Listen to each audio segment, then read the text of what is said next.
नमस्कार दोस्तों, मैं हूं आपका दोस्त संपत लोहार, एक और नए वीडियो के साथ, नई जानकारी के साथ। आज मित्रों, हम आपको एक बहुत ही रोचक जानकारी आज के बीच में साझा करने वाले हैं और वो है हनुमान जी के पंचमुखी रूप के बारे में।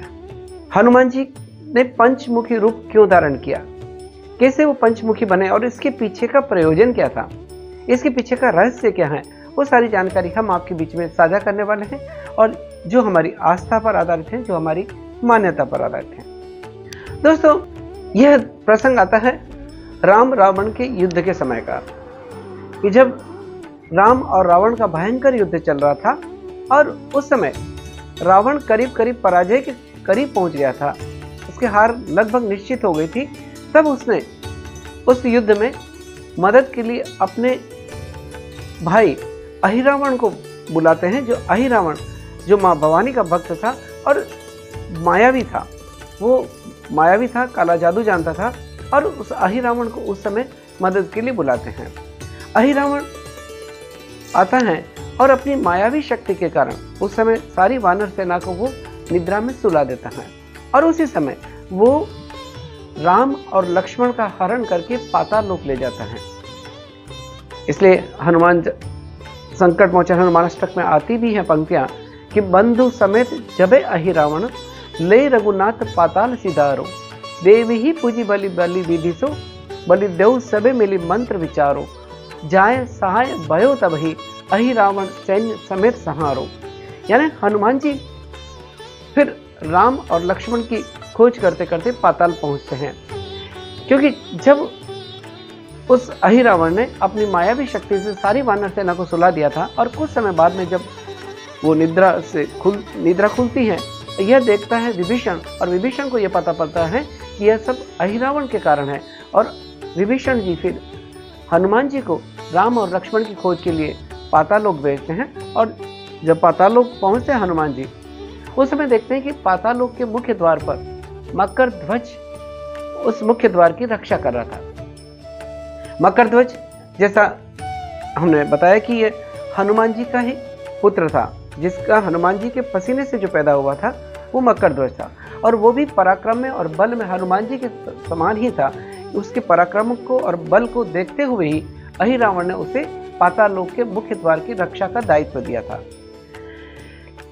लेकिन मकर ध्वज हनुमान जी का पुत्र है, इस बात से हनुमान जी अनभिज्ञ थे। लेकिन मकर ध्वज को यह पता था कि उसके पिता हनुमान जी ही हैं।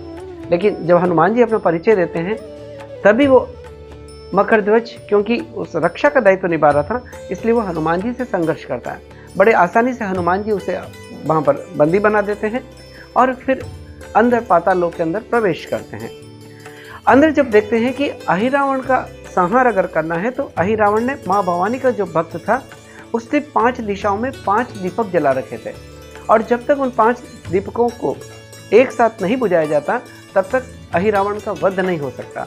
इसलिए हनुमान जी ने एक साथ उन दीपक को बुझाने के लिए 5 मुख का रूप धारण किया, जिसमें 5 मुख में हनुमान जी का स्वयं का रूप यानी वानर रूप, फिर गरुड़ का रूप, नरसिंह का रूप, वराह का रूप और हयग्रीव का रूप। इस तरह से 5 मुख धारण किए, जो 5 मुख अलग अलग दिशाओं में थे।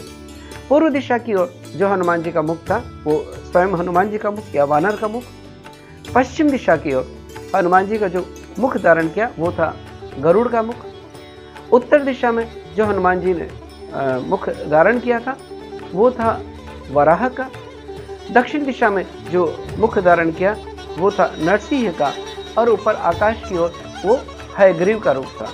इस तरह से 5 मुख धारण करके हनुमान जी ने एक साथ उन दीपकों को बुझाया और फिर अहिरावण का वध किया। तो अहिरावण का वध तभी हो सकता था जब वो 5 दीपक एक साथ बुझाए जाते, और इसीलिए उन्होंने 5 मुख धारण किए। दोस्तों, ये जानकारी थी कि हनुमान जी ने क्यों पंचमुखी रूप धारण किया। अगर जानकारी आपको अच्छी लगी है, रोचक लगी है, तो आप इसको लाइक करें, शेयर करें, कमेंट करें। मित्रों, हमारा एक छोटा सा प्रयास रहता है कि हम अपनी संस्कृति से जुड़ें, उन पौराणिक कथाओं से जुड़ें जो हमारे ग्रंथों में हैं, जिनका पुरातन काल से हम सुनते आ रहे हैं। ये जानकारी आपके बीच में साझा की जाए। इसी के साथ आपके दोस्त संपत लोहार को इजाजत दीजिए। जय हिंद, जय भारत, जय बजरंगबली।